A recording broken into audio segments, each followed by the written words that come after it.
اتنی باتیں موسیٰ کی توریت، پہلی کتاب موسیٰ کی توریت، اور نبیوں کے صحیفوں، دوسری چیز نبیوں کے صحیفوں، اور زبور میں میری بابت لکھی ہے پوری ہو۔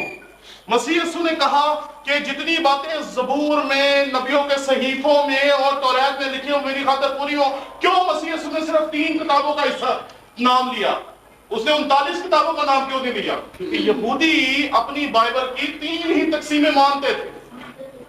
میرے پاس جو اس وقت عبرانی کا متن ہے، دراصل یہ یہودیوں کی بائبل ہے، اور اگر آپ اس کو کبھی ابھی عبادت کے بعد آپ کا موقع ہوگا، اگر آپ دیکھنا چاہیں تو آپ اس کو دیکھ سکتے ہیں۔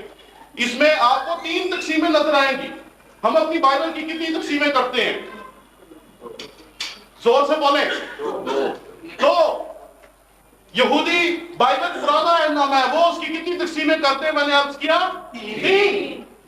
پہلا حصہ توریت، دوسرا حصہ انبیاء کے صحائف، تیسرا حصہ دراصل وہ کہتے ہیں صرف صحائف، جس میں زبور کی کتاب اور دیگر شاعری کی کتب موجود اور تاریخی کتب موجود۔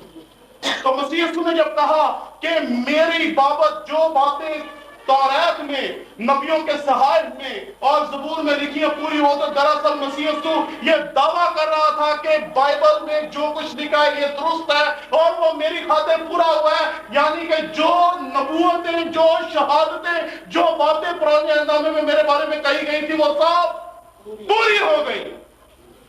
وہ یہ دعویٰ کرتا ہے کہ یہ درست ہے۔ اسکندر اعظم کی سلطنت اس کے مرنے کے بعد 2 حصوں میں بٹ گئی۔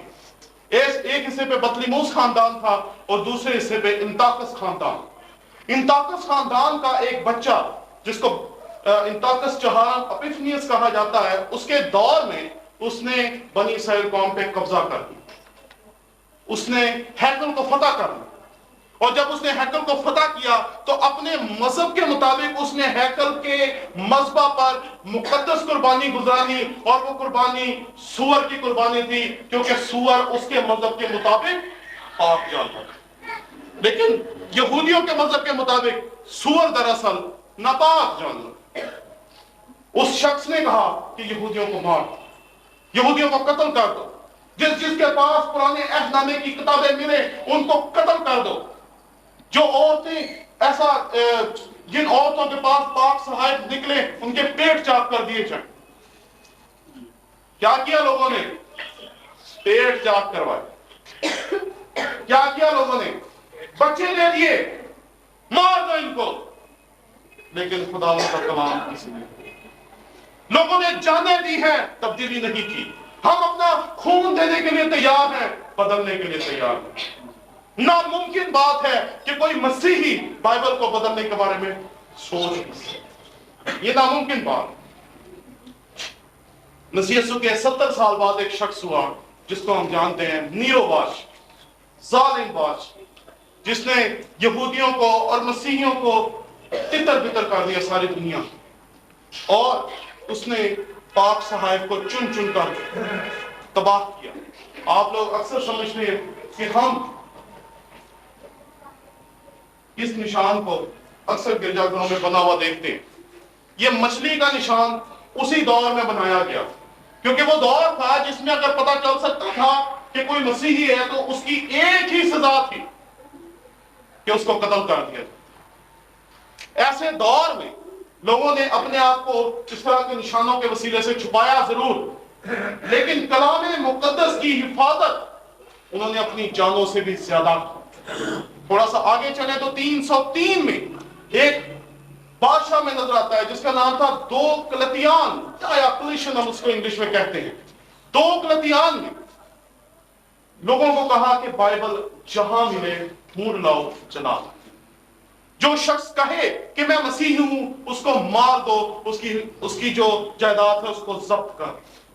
لوگ مرے، لوگوں نے اپنی جائیدادیں چھوڑ دی، لوگوں نے اپنی زندگیاں دے دی، لیکن بائبل کسی نے نہیں دی۔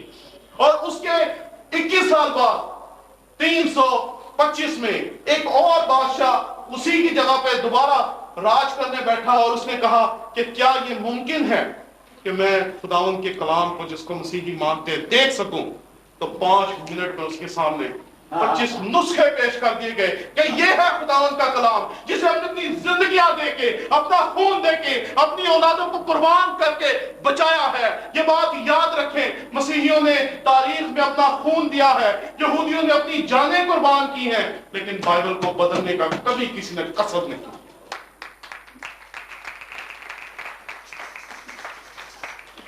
آج سے تقریباً 50 سال پہلے، بلکہ 1939 میں جب پہلی جنگ عظیم لگی، تو پہلی جنگ عظیم کے دوران ایک شخص ہوا جس کا نام ہے ہٹلر۔ آپ میں سے بہت سے لوگوں نے اس کا نام سنا۔ ہٹلر یہودیوں کا بہت بڑا دشمن، اس نے چن چن کے تقریباً 60 لاکھ کے قریب یہودیوں کو مارا، اور اس نے کہا کہ میرے راج میں جو بائبل کا پرانا ہے وہ سیمنریوں میں نہیں پڑھایا جانا چاہیے۔ اور کیا ہوا کہ سیمنریوں نے پرانا نامہ پڑھانا بند کر دیا۔ اس دور میں ایک شخص تھا جس کو کہتے ہیں ڈیٹرچ بونہوفر، اس شخص نے زبور کی کتاب کی تفسیر لکھ دی۔ ہٹلر نے اس کو قید کر لیا۔ ہٹلر نے کہا تو نے یہ کیا کیا؟ تو اس نے کہا میں نے تو صرف مسیح یسوع کے گیتوں کی کتاب کا خلاصہ لکھا ہے، تشریح لکھی ہے، تفسیر لکھی، کیونکہ یقیناً مسیح یسوع یہودی تھا، اور جیسے میرے بھائی دلشاد آپ کے سامنے بیان کر رہے تھے کہ مسیح یسوع ضرور زبور گاتا ہوگا جیسے ہر ایک یہودی بچہ گایا کرتا۔ تو اس نے کہا کہ میں نے تو صرف مسیح یسوع کی گیتوں کی کتاب کی تفسیر لکھی ہے، اور اس کو اس جرم کی پاداش میں مار دیا۔ کوئی مسیحی ہوتے ہوئے اور پورے نئے عہد میں ایمان رکھتے ہوئے کبھی سوچ بھی نہیں سکتا کہ بائبل میں تبدیلی کی جائے، کیونکہ یہاں لکھا ہے کہ اگر کوئی آدمی ان میں کچھ بڑھائے تو خدا اس کتاب میں لکھی ہوئی آیتیں اس پر نازل کرے گا، اور اگر کوئی اس نبوت کی کتاب کی باتوں میں سے کچھ نکال ڈالے تو خدا اس زندگی کے درخت اور مقدس شہر میں سے جن کا اس کتاب میں ذکر ہے اس کا حصہ کیا ہم لوگ جو اس کتاب کے لیے مرنے کے لیے تیار ہیں، ہمارے بزرگوں نے جانے دی، اور میرا اعتماد ہے پاکستان کی کلیسیا پہ اگر ہم پہ بھی کبھی ایسا وقت آیا تو ہم بھی جانے دینے کے لیے تیار ہیں، کیونکہ ہم تو اگر اس کو اپنی زندگی کا محور و مقصد جانتے ہیں، اس کے بیچ میں بیان کیے گئے مسیح کے وسیلے سے ہمیں اپنی زندگی ملی ہے، اگر وہ نہیں رہا، اگر ہمارا یہ نظریہ ختم ہو گیا، ہمارا ایمان ہم نے خود بدل دیا، تو کیسے ہم زندگی کی توقع کر سکتے ہیں؟ اور ایک بات یاد رکھیں کہ اگر میں اپنی بائبل میں زبور 23 کی جگہ اس کو کاٹ کے زبور 24 کر لیتا ہوں، تو وہ بائبل جو آپ کے ہاتھ میں ہے، یہاں مختلف لوگوں کے ہاتھ میں ہے، کیا اس میں بھی وہ تبدیلی ہو جائے گی؟ نہیں۔